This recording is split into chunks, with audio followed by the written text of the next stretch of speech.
the doggies for tuning my channel, and today I'm going to show you how to sort out those Crocs, because that in bit is stupidly designed. You can't take it off, and every time the children pull their feet out of it, it comes out, and obviously they can't put it back. So I just worked out a way how to do it, because I have other things in life than you spend every single day a half an hour dealing with their shoes, you know.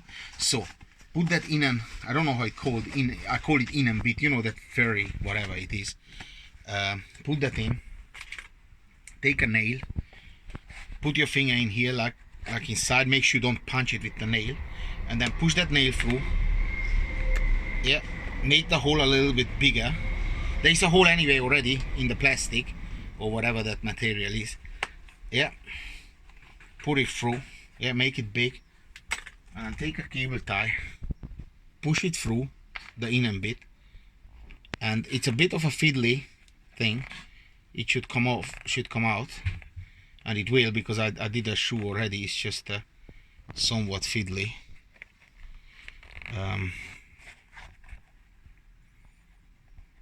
Maybe I'll try it from this way.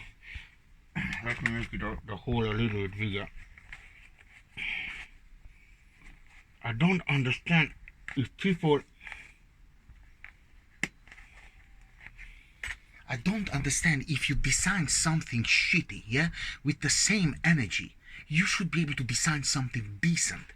I mean, how many quality control thing that has to go through, how many children did it actually wore, how easy would have been to establish that it doesn't work, and then a company should have come up with something to make it work.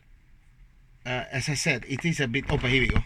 It just came through, and now just tie it down, not too much, just a little bit. Chop this off,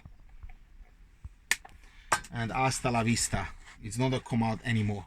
It can't come out. It comes out a little bit, but the feet gonna push in, and the case is closed. And I save myself around 1 hour every single day to do this for them. So daddies, or the yummy mummies, no? With the loser daddies, no? Do it and get on with it. Doggies for tuning my channel. Like, share, comment, and